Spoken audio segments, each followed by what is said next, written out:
Fala galera concurseira, tudo beleza com vocês? Quem fala aqui é Jesus Massouza, você escuta a minha voz através do podcast ou através também de um vídeo no YouTube ou no Facebook. Achei uma forma mais fácil, mais prática de trazer conteúdo, conhecimento do que vídeo. Mais prática porque não tem que fazer cenário, toda aquela coisa. Bem mais prático, somente áudios. Vou trazer para vocês áudios onde eu vou passar informações importantes com respeito, nesse momento, da Polícia Militar do Pará. O concurso da Polícia Militar do Pará, edital foi lançado na última sexta-feira, dia 13, e nós vamos trazer alguns conteúdos referentes a essa matéria. Para a gente continuar fazendo sempre esse conteúdo, não esqueça, inscreva-se no canal, ative o sininho, deixa o joinha, curta aí a nossa fanpage, caso você esteja no YouTube, no Facebook, perdão, tem nossa fanpage aí, que é Concurseiro MAB, ou siga nosso Instagram também, @concurseiromab. Também estamos no Instagram trazendo sempre informações para você que acompanha a gente em qualquer lugar do Brasil, aqui em Marabá, no estado do Pará. O concurso da PM, como eu falei, foi lançado na última sexta-feira 13, foi lançado o edital do concurso da Polícia Militar para praças e também para oficial. Aqui eu vou focar mais na questão dos praças, que é nível médio, trazer alguns conteúdos referentes a essa prova, principalmente alguns conteúdos de direito constitucional. Eu quero salientar para vocês, olhando o edital, que vai estar disponível na descrição para você que não teve acesso ainda, você pode clicar na descrição desse vídeo e pode abrir o edital. Eu dou um conselho para você, caso você esteja ouvindo a gente no vídeo, você também tem uma opção. Vou deixar na descrição desse vídeo, onde você pode clicar e abrir no Spotify ou no Anchor, que são duas plataformas de podcast. Você pode ir no Anchor ou no podcast, você pode ouvir através de play, como se fosse música, como se fosse uma música, como se fosse áudio, em forma de áudio. Você pode clicar e baixar para o seu celular, inclusive, para você ouvir a hora que quiser, não, sem internet. Você pode ouvir offline, inclusive, esse conteúdo. Então, é uma super dica para você que não quer ficar preso a assistir no YouTube, não quer ficar preso olhando para a tela do computador. Então, você pode clicar no link aí abaixo e você vai baixar nosso podcast e vai acessar o nosso podcast, vai poder baixar esse conteúdo para ouvir ele em áudio através das duas plataformas principais. Tem várias plataformas, mas as principais plataformas são a do Anchor e a do Spotify para você acompanhar nosso conteúdo. Dito isto, vamos lá. Analisando aqui o edital, nós vimos aqui sobre noções de direito constitucional. Vamos falar sobre noções de direito constitucional. E eu vi algo interessante. Pelo que parece, ampliou um pouco mais as noções de direito constitucional. No último conteúdo, na última prova da PM, vinha cobrando somente os direitos individuais, os direitos fundamentais, direitos individuais e direitos e deveres individuais, coletivos e sociais. Agora ampliou um pouco mais. Vai ter também direito à nacionalidade e à cidadania e direitos políticos e ainda garantias constitucionais. Então veja que ampliou um pouquinho o edital em relação ao anterior. E tem mais, hein? Vem dos militares também, dos estados, do Distrito Federal e dos territórios. Tem também esse conteúdo voltado para os militares que está na Constituição Federal. Vai ter também defesa do Estado e das instituições democráticas. Vai ter também sobre segurança pública. E aí vai ter outro conteúdo, Constituição Estadual. Segurança pública, obviamente estadual, do governador e vice-governador, e da segurança pública e da ordem econômica e do meio ambiente. Então são conteúdos que vão estar inseridos em noções de direito constitucional. Claro, federal e também estadual, que nós vamos ver que tem a Constituição Estadual envolvida, mas geralmente são muito semelhantes à Constituição Federal e a Estadual. Nós vamos abordar esses conteúdos aqui nos próximos podcasts. Então peço muita atenção para você acompanhar a gente, porque nós vamos sempre trazer dicas do que pode cair na prova e o que pode ser determinante para você ser aprovado nesse concurso público da PM, tá bom? Já lembro vocês, desde já, inscreva-se no canal, ative o sininho, deixa o joinha e dada essa introdução, vamos começar o conteúdo falando sobre os direitos e deveres individuais e coletivos, direitos e deveres individuais, coletivos, sociais. Vamos lá.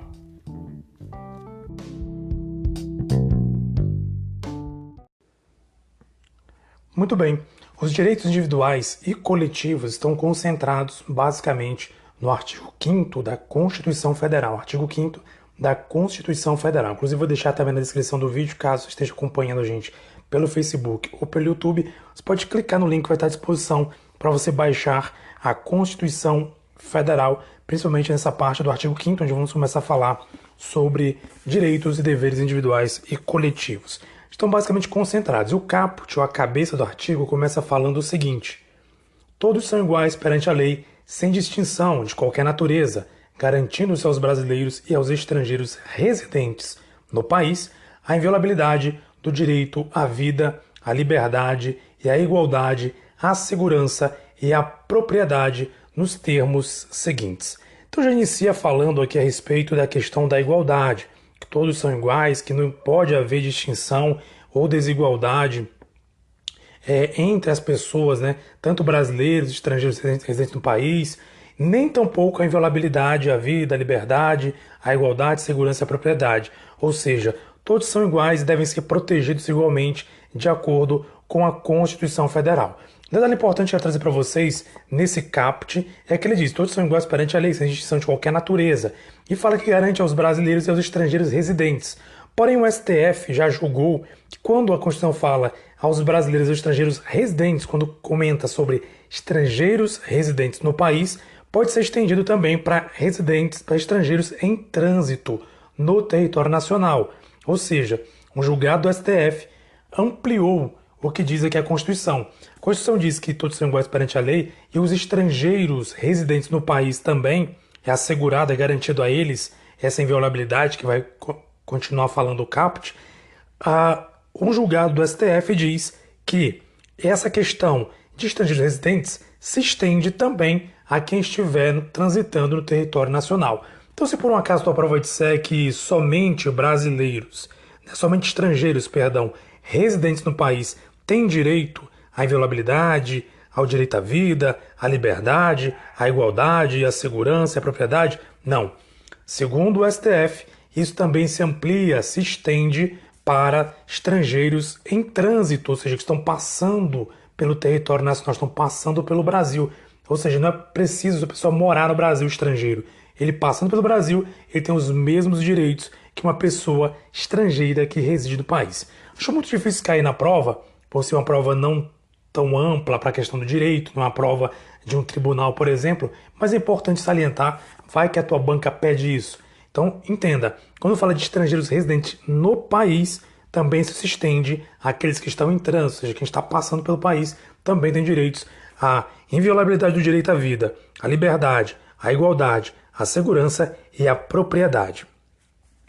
Interessante para observar, vamos comentar um pouquinho sobre essas questões das inviolabilidades, né? O direito à vida, ou seja, o direito à pessoa não ser assassinada, e não só ser assassinada, mas também o direito de ter uma vida digna, uma vida onde ela possa ser respeitada durante a sua vida. A questão da vida não é só o matar em si, mas também ter direitos a ter uma vida de qualidade.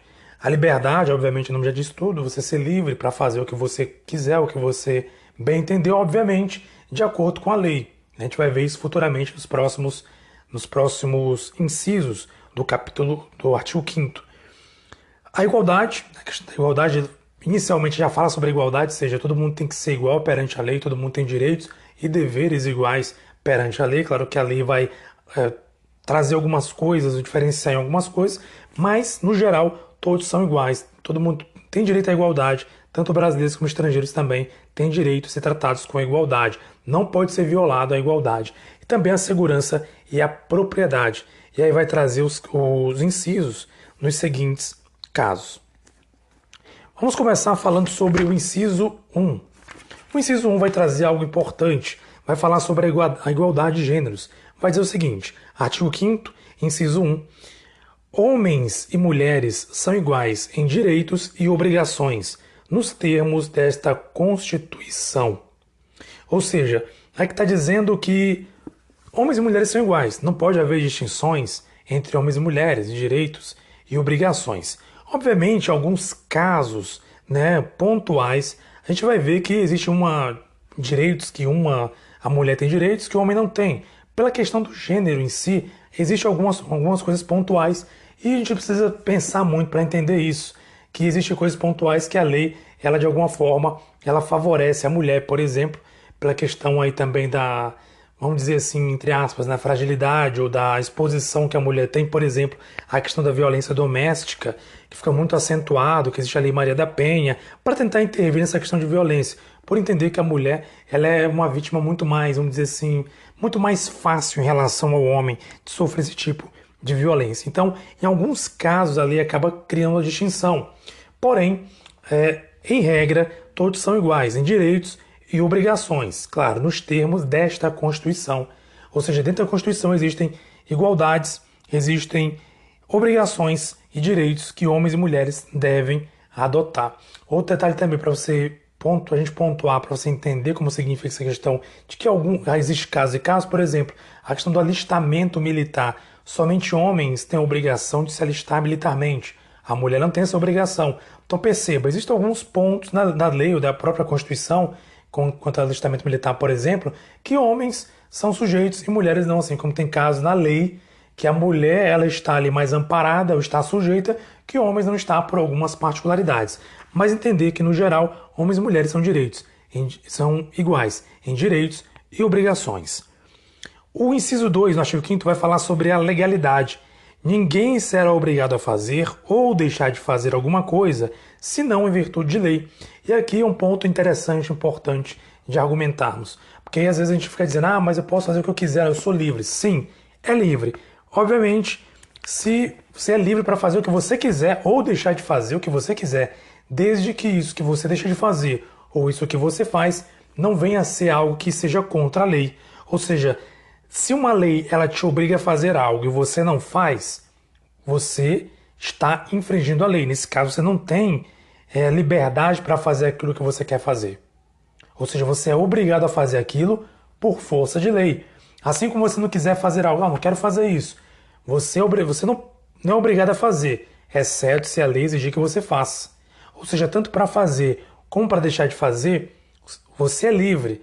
Nós somos livres. Porém, se existe uma lei que te obriga a fazer ou uma lei que obriga que você deixe de fazer algo, obviamente, você está sujeito à legalidade. Então, o artigo 5º, inciso 2, fala sobre a legalidade. Você não é obrigado a fazer nem deixar de fazer algo, desde que esse algo que você seja obrigado a fazer ou que você não possa fazer esteja debaixo de uma lei que proíba ou que obrigue você a fazer. Ninguém é obrigado a fazer ou deixar de fazer, senão em virtude de lei, se não tiver uma lei que te obriga a fazer algo ou deixar de fazer. A vedação à tortura e a tratamento desumano e degradante. O inciso 3, do artigo 5º, ele vai falar sobre a questão da tortura e tratamento desumano. E vai dizer assim, ninguém será submetido a tortura nem a tratamento desumano ou degradante. Isso aqui é a lei, ela vai trazer o princípio da dignidade humana, a garantia da dignidade humana, que é um dos fundamentos, inclusive, da Constituição. Não cabe aqui falar, porque eu creio que isso não vai cair na tua prova, mas vai cair lá vai ter uma parte do conteúdo, eu até vi no edital, que fala sobre direitos humanos. Provavelmente você vai ter que saber um pouco sobre isso, sobre direitos humanos. Então a questão de não tortura, gente, faz parte sim da questão toda da vedação à tortura e ao tratamento desumano degradante do artigo 5º, inciso 3. Algo interessante também é a gente lembrar da súmula 11. A súmula 11 ela pode ser que ela caia na tua prova, até porque sendo uma prova de polícia militar é importante você saber, pelo menos na teoria, porque na prática às vezes a gente vê que não acontece muito isso, mas é bom você entender e saber que existe uma legislação que ampara isso. Uma lei da súmula vinculante 11 ela vai dizer que só é lícito o uso de algemas em caso de resistência e de fundado receio de fuga ou de perigo à integridade física própria ou alheia por parte do preso ou de terceiros, justificada a excepcionalidade por escrito, sob pena de responsabilidade disciplinar, civil e penal do agente ou da autoridade e de nulidade da prisão ou ato processual a qual se refere sem prejuízo de responsabilidade civil do Estado. Resumindo, o que significa isso? Súmula 11, o que significa isso? Que o uso de algemas só deve ser algo em última instância, realmente uma necessidade. Quando uma pessoa é alguém perigoso, que pode aí ter um risco de agredir alguém, ou inclusive ele inclusive pode agredir a si mesmo, se a pessoa estiver fora de si, por exemplo. Então, tendo essa situação em que existe um perigo real à integridade física própria ou de outras pessoas, deve-se sim fazer o uso da algema. Em outros casos em que não existe esse perigo, esse risco, o uso de algema em regra, deve ser vedado, porque isso aqui faz parte da vedação à tortura e ao tratamento desumano ou degradante. É importante memorizar isso, porque se tua prova disser que o uso de algemas em caso de resistência é para todo mundo, não é. Somente nos casos em que a pessoa ofereça risco a ela ou a terceiros. E também nos casos, nesses casos que fala aqui sobre a questão de riscos, né, e tem que ser fundamentado, certo? Ser fundamentado ou receio de fuga. Caso resistência, receio de fuga ou perigo à integridade física própria ou alheia. Inclusive, pontuar isso aqui, dificilmente ver acontecer esse tipo de coisa, mas eu lembro que eu vi uma vez, recentemente, inclusive um pouco antes, acho que uns 3 meses atrás, pouco antes ou do período que começou a pandemia, eu vi um vídeo na internet onde umas pessoas estavam no mercado ali protestando porque estavam trabalhando, e aí o prefeito foi lá e ordenou que as pessoas fossem retiradas. Então houve ali um tumulto ou confusão, se não estou enganado, não sei se eram guardas municipais ou eram policiais militares, não lembro, mas eles inclusive levaram 2 pessoas detidas. Foi interessante observar que na filmagem que fizeram, eles levaram as pessoas na parte de trás da viatura, porém sem algemas. Isso é o correto, porque as pessoas eram 2 senhoras, se eu não estou enganado, que não ofereciam riscos reais. Eles convidaram elas a comparecer na delegacia para prestar esclarecimentos e não algemaram elas, o que é o correto. Então, caso em que não há, como diz aqui, né, um risco de fuga ou um perigo à integridade física da pessoa ou de outras pessoas ou de terceiros, então nesse caso não precisa algemar, somente nos casos que foram citados aqui. Então é muito importante dar uma lida na súmula 11, entender que ela faz parte do artigo 5º, inciso 3, que fala sobre a vedação à tortura e ao tratamento desumano ou degradante. Inciso 4, liberdade de manifestação do pensamento. Esse aqui é clássico, esse aqui costuma cair muito em provas de concurso. É importante você detalhe aquilo que eu vou falar aqui. Já falei em outros vídeos mais antigos, porém estou regravando como forma de podcast e eu quero repetir todos esses incisos para melhorar também a qualidade de estudo. Artigo 5º, inciso 4 da Constituição Federal diz: é livre a manifestação do pensamento, sendo vedado o anonimato. Importante, é um inciso tão pequeno, tão curto, mas que tem assim uma importância grande na Constituição, que é a questão da liberdade de manifestação de pensamento, e mais ainda, entender que essa liberdade ela possui um limite. Qual o limite dessa liberdade? O texto é bem claro, fala que é livre, você pode manifestar seu pensamento, você pode protestar, você pode criticar, você pode argumentar, você pode discordar, porém, tem um detalhe, é vedado o anonimato, ou seja, você não pode fazer isso de maneira anônima, você tem que expor, você tem que se expor, você tem que se identificar, você tem que mostrar a cara, vamos dizer assim. É vedado o anonimato, você pode se manifestar, mas você tem que se expor, você tem que mostrar quem você é. O anonimato é vedado, você tem direito sim de manifestar pensamento, mas claro, de maneira clara e de maneira que você possa se identificar, que você possa se mostrar. Até porque você vai ver no próximo inciso que existe um risco na manifestação do pensamento. Quando você extrapola a liberdade de pensamento e acaba agredindo uma outra pessoa, seja ela física ou jurídica, seja uma empresa, seja uma pessoa mesmo natural, você acaba criando um problema para você. Você pode criar um problema porque você está sujeito a responder por isso. Observação, você tem que tomar cuidado que tem bancas que colocam lá dizendo que é permitido anonimato. Coloca lá, é livre a manifestação do pensamento sendo permitido o anonimato. Errado. É vedado, não pode ser anônimo, a pessoa tem que se identificar quem ela é. Ela pode manifestar o pensamento, mas identificando quem ela é. Inciso 5º, artigo 5º, inciso 5º, diz assim: é assegurado o direito de resposta proporcional ao agravo, além da indenização por dano material, moral ou à imagem. Importante isso aqui, lembra que eu falei agora há pouco? Todo mundo, você é livre, eu sou livre para criticar, para manifestar pensamento, para poder argumentar ou falar algo. Porém, se eu, nessa minha liberdade, eu acabo, de alguma maneira, causando um dano moral, ou um dano à imagem, ou um dano material a alguém, eu posso responder por isso. Posso responder. Exemplo, eu vou lá e nas minhas redes sociais vou lá e critico uma pessoa, acuso uma pessoa, chamo uma pessoa de, fulano tá um ladrão, porque ele falou isso, isso e isso e fez isso. por mais que aquela pessoa seja realmente um ladrão, se eu não conseguir provar, aquela pessoa ela pode me processar por dano moral, por dano à imagem, eu posso responder quanto a isso. E detalhe, eu posso responder com indenização, com direito de resposta, ou seja, digamos, eu coloquei no Facebook alguém é ladrão, fulano de tal é um ladrão. E aí o fulano de tal foi lá e me processou. O juiz deu causa disso. Realmente você difamou a pessoa, você sujou a imagem da pessoa, você causou um dano à imagem da pessoa, à moral da pessoa. Então é o seguinte, você está obrigado agora a publicar no seu Facebook um direito de resposta. Se eu vou colocar, olha, fulano de tal, vem aqui no Facebook dizer que, de acordo com o juiz, tal, fulano de tal tem a resposta seguinte, eu vou lá colocar a resposta do fulano. Olha, fulano de tal me acusou, Jesus me acusou de ser ladrão, porém eu vou dizer que ele é uma pessoa, que ele fez isso e me acusou porque eu fiz isso. Ou seja, a pessoa que eu acusei de maneira equivocada ou de maneira leviana, ela pode recorrer na justiça e eu tenho o dever, se o juiz determinar, obviamente, de colocar no meu Facebook ou aonde eu constranger aquela pessoa na mesma proporção, né? Como diz, proporcional ao agravo. Se eu coloquei no meu status do Facebook, vou ter que colocar no mesmo status onde eu critiquei, tenho que colocar. Então tem que ser proporcional ao agravo. A mesma situação em que eu critiquei, que eu acusei ele, eu tenho que colocar o direito de resposta dele. Sem contar que isso não vai poupar de eu indenizá-lo também. Eu posso indenizar aquela pessoa que eu acusei.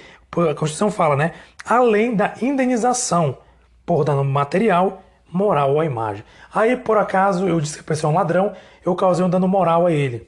Ou seja, as pessoas começaram a olhar de maneira errada para ele e falou, olha, chega para o juiz, olha, excelentíssimo, eu fui acusado disso, e as pessoas agora me olham de maneira pensando que eu sou uma pessoa realmente de má índole, e eu não sou. O dano à imagem. Olha, a minha imagem é uma pessoa assim. Hoje em dia as pessoas me veem de outra maneira. Então minha imagem foi violada. Dano material, olha, eu trabalho com venda desse produto. Ele disse que eu sou ladrão, acabei tendo dano material, porque eu não consegui vender produtos por conta que as pessoas acabaram acreditando na postagem dele dizendo que eu sou ladrão, então ele me prejudicou nas minhas vendas. Então você pode responder, além de você ter que fazer, né, ou você não, a pessoa que fez, no caso, o exemplo que eu vou falando aqui, né, no caso, além de eu ter colocado no meu mural a resposta proporcional ao agravo, eu ainda tenho que indenizar, se for o caso, se for determinado materialmente, moralmente, ou de indenizar a imagem daquela pessoa que eu acusei, aquela pessoa que eu acabei criando uma situação em que eu expus aquela pessoa. Então é muito séria essa questão do direito à indenização e do direito de resposta, né? A indenização diante do dano, que pode ser um dano moral, material ou a imagem. Só peço que você lembre e memorize algo importante nesse quesito. A questão do direito de resposta não vai excluir o agravo da indenização. Aliás, não vai excluir a indenização. Se foi determinado lá pelo juiz que a pessoa que você acusou tenha o direito de resposta, você vai colocar o direito de resposta. Mas isso não vai impedir que você também pague, indenize aquela pessoa pelo dano que você causou. Você pode dar o direito de resposta e, além disso, ainda pagar pelo dano que você causou à moral, material ou à imagem daquela pessoa que você acabou acusando ou falando algo que de alguma maneira causou um dano. Você vai ter que dar o direito de resposta por obrigação e ainda vai ter que indenizar aquela pessoa pelo dano causado. Inciso 6º do artigo 5º. Liberdade de consciência e de crença. É inviolável a liberdade de consciência e de crença, sendo assegurado o livre exercício dos cultos religiosos e garantida, na forma da lei, a proteção aos locais de culto e suas liturgias. Olha só que importante, que interessante. Nesse quesito, a Constituição ela vai proteger a liberdade de consciência, o direito de acreditar em algo superior, de acreditar ou não acreditar. A pessoa tem tanto o direito de acreditar, se você crê ali num Deus cristão, se você crê num outro Deus, se você crê aí em questão de religiões de matriz africana, ou outras religiões que seja, qualquer religião, você tem o direito de acreditar ou até de não acreditar. Eu sou ateu. Você diz, eu não quero acreditar em Deus nenhum, sou ateu. Você tem o direito também de não crer. Ou seja, liberdade de crença, você pode profetizar qualquer religião, pode não profetizar nenhuma. Porém, inclusive os cultos, não só o direito seu de cultuar, o seu direito seu de crer em algo, crer em alguma religião, ou de, digamos assim, de se associar a uma religião, como também é protegido o local de culto. Protegido o local de culto e a manifestação religiosa, ou seja, os locais onde os cultos eles são realizados, seja eles quais forem, né? Porque a Constituição ela dá liberdade para toda pessoa que quer participar de um culto religioso que seja, ter essa liberdade para poder profetizar a sua fé. E não só o local onde é profetizado a fé daquela pessoa, como as liturgias também, elas são, os rituais, as liturgias, elas são protegidas pela lei. Por exemplo, nós temos aí religiões de matrizes africanas que utilizam animais como sacrifício, existe muita polêmica quanto a isso. Mas a Constituição assegura que, nesses casos, essas religiões podem sim fazer esse tipo de culto, porque a Constituição ela protege o direito daquela religião professar daquela maneira, mesmo que ela utilize sacrifício de animais, porque faz parte do ritual. Então os rituais, as liturgias, são ali pela lei, são amparadas, e a lei ela garante que possa a pessoa fazer livremente suas liturgias e também possa profetizar a sua fé nos locais sagrados. Então esse inciso no artigo 6º, no artigo 5º, inciso 6, traz aí a liberdade de consciência e de crença, onde é inviolável a liberdade de consciência e de crença. Se você quer acreditar, acredite. Se não quiser acreditar, não acredite. Você tem que respeitar e tem que garantir o direito. As pessoas têm um direito de poder crer e também de poder ter os seus locais de cultos respeitados por quem quer que seja, e também as suas liturgias, ou seja, os seus rituais, devem ser também, de igual modo, respeitados. Artigo 7º. Assistência religiosa. É assegurada nos termos da lei a prestação de assistência religiosa nas entidades civis e militares de internação coletiva. Detalhe, hein? Nas entidades civis e militares. Em ambas as entidades, existe a liberdade, é assegurada pela lei a prestação de assistência religiosa. Nesse caso aqui, por exemplo, a gente vê muito, isso é muito visto, né? Por exemplo, nos presídios, quando os religiosos visitam o presídio, por exemplo, os militares, existe o capelão no militar, também nos hospitais, né, pessoas religiosas que visitam hospitais e levam para aquelas pessoas ali algo sobre a fé, enfim, existe aí uma liberdade, né, de poder, uma liberdade das pessoas poderem fazer esse tipo de trabalho, assistência religiosa. Agora, outro detalhe, né? Não há que se falar em direito à assistência religiosa em entidades privadas ou particulares de internação coletiva, ou seja, isso serve para, obviamente, para as entidades públicas, certo? Não as privadas, não há que se falar nesse direito de assistência religiosa. E para a gente fechar essa parte religiosa, de religião, vamos dizer assim, vamos lá para o artigo 5º, que ele vai falar sobre a não privação de direito por motivo de crença religiosa ou de convicção filosófica ou política. Isso que é importantíssimo. Ninguém será privado de direitos por motivo de crença religiosa ou de convicção política, filosófica ou política, salvo se as invocar para eximir-se de obrigação legal a todos imposta e recusar-se a cumprir prestação alternativa fixada em lei.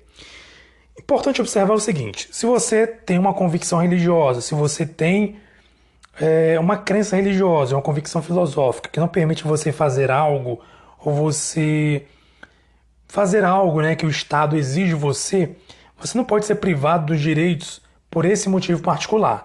Agora tem um detalhe que o artigo fala, né, o inciso fala, o inciso 8º, ele vai dizer o seguinte, que se você se negar, ou seja, se você as invocar para se eximir da obrigação e recusar-se a cumprir a prestação alternativa, aí sim, você pode ser privado dos seus direitos. Aqui um clássico sobre isso é a questão do serviço alternativo, do serviço militar obrigatório. Onde, por exemplo, como eu falei agora há pouco, no início, sobre o artigo 5º, falando sobre os direitos iguais, os homens do sexo masculino, os homens, eles são obrigados a se alistar militarmente quando estão completando seus 18 anos. Mas, se uma pessoa ela tem uma convicção de crença ou uma convicção filosófica em que impeça ela de participar, impeça ela de se alistar militarmente, ela pode recorrer de acordo com a lei. Tem uma lei federal que ela permite sim que a pessoa possa assim dizer, olha, eu tenho uma convicção religiosa, uma crença religiosa, que eu não posso de maneira alguma me alistar no exército, ou minha filosofia de vida, eu sou uma pessoa da paz e eu não vou pegar em armas. Então eu tenho uma convicção filosófica, uma convicção, uma crença religiosa que me impede de me alistar. Tudo bem, você vai ter uma prestação alternativa. O que seria? Pagar uma multa. Ou seja, existe ali uma prestação alternativa em que você pode, no lugar da questão da obrigação de se alistar, você pode sim se eximir da questão da atividade militar, se eximir de ser, no caso, se alistado. Mas você tem que cumprir a prestação alternativa, que geralmente é uma multa que você paga por não se alistar. Então você paga aquela multa e aí você continua, mantém os seus direitos, você mantém seus direitos seus direitos, né? Seus direitos como cidadão, você pode manter os seus direitos. Você não pode ser privado dos direitos porque você não se alistou, mas você cumpriu a prestação alternativa, que no caso aqui no exemplo foi uma multa que você pagou para você não se alistar. Agora, se você não se alista e se recusa a pagar a multa, aí sim você pode ser privado dos seus direitos. E se você não se alista, título é cancelado, enfim, você não pode abrir conta em banco nenhum, você cria uma confusão total, fazer concurso público você não pode, você arranja uma confusão grande por você não cumprir, primeiramente, a obrigação a todos impostas e, segundo, não cumprir a prestação alternativa. Então, para você entender aqui, você não é privado de direitos quando você deixa de cumprir a obrigação imposta a todos somente.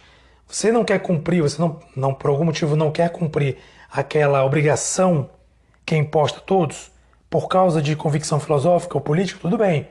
Mas você deve, sim, você não pode se recusar, na verdade, a cumprir a prestação alternativa. Serviço militar, para você entender tranquilamente, fechando aqui serviço militar. Você vai se alistar, você tem uma crença, uma religião, ou a sua filosofia não permite que você se aliste. Você diz, olha, eu sou religioso, a minha religião não permite que eu me aliste. Você vai pagar uma multa, pelo menos é o que eu acho, creio que isso acontece. Você paga uma multa e você mantém seus direitos. Agora, se você não se alista e não paga a multa, aí sim, você vai ter os seus direitos, você vai ser privado dos direitos. Por exemplo, cancelamento. Você não consegue abrir conta, não consegue fazer concurso público, né? Passar concurso público e muitas outras coisas aí. Não sei se o CPF tem alguma influência, enfim. O que eu sei é que você complica a sua vida por se recusar, né, com a convicção filosófica ou religiosa, se recusar, convicção religiosa, né, filosófica ou política, quando você se recusa você se exime, né, você quer se eximir para não cumprir algo que é determinado a todos, e você não só faz isso, como você também acaba não cumprindo a prestação alternativa, ou seja, você não quer fazer isso, tudo bem, mas você tem que cumprir essa parte. Se você não cumpre a parte e não faz o que todo mundo está fazendo, você pode sim ser privado dos direitos. Espero que isso tenha ficado muito claro. Caso não, comente aí para você, aí nosso vídeo aí embaixo, nos comentários, se está assistindo a gente tanto no YouTube como no Facebook. Se você acompanha pelo podcast, basta mandar uma mensagem, você pode mandar mensagem para o nosso Instagram. O Instagram é @concurseiromab. Concurseiromab. Vou deixar também na descrição para você do nosso podcast, para você entrar em contato aí através do nosso Instagram para poder mandar alguma mensagem, alguma pergunta, quiser saber informação, enfim, para você poder interagir com a gente. E aqui eu finalizo o nosso primeiro conteúdo em podcast. Lembrando que você pode acompanhar a gente pelo YouTube, pelo Facebook, legal, mas você vai ser prejudicado porque provavelmente você não vai ter o conteúdo para ler. Então você pode baixar em podcast, você pode acessar uma das plataformas que eu vou deixar na descrição desse vídeo e você pode ouvir a gente ou baixar o áudio para você ouvir a hora que quiser e pode também consultar o material escrito que eu vou deixar na descrição para você, Constituição Federal, enfim, para você acompanhar o material escrito e você pode ao mesmo tempo ouvir o nosso podcast.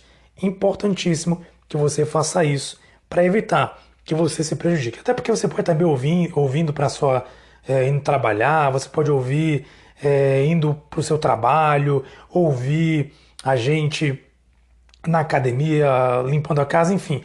Qualquer momento, qualquer hora, você pode ouvir o nosso conteúdo para fixar melhor essa atividade. Outra vez, lembro, como sempre lembro nos vídeos e nos podcasts que eu faço. Estude, leia, tá? Não fique só aqui no que eu falei, mas leia. Pegue o conteúdo, pegue a Constituição, dá uma lida, pesquise sobre o conteúdo para melhorar, para fixar mais ainda a sua ideia, tá bom? Jesus Massoza com vocês, com o Ciro Marabá, me despeço por aqui e até o próximo podcast, onde vamos trazer mais conteúdo. A ideia é fechar, pelo menos constitucional aí, ainda esse mês ou até o início de dezembro, né, para a gente poder falar algumas coisas. Eu quero passar um pouco de constitucional e até administrativo, se for o caso, que são matérias que eu domino pouco, porque eu estudo muito para elas, tá bom? Muito obrigado, até mais. Inscreva-se no canal, ative o sininho, deixa o joinha. Não deixe de curtir nosso vídeo, porque isso nos deixa muito mais motivados para trazer muito mais conteúdo.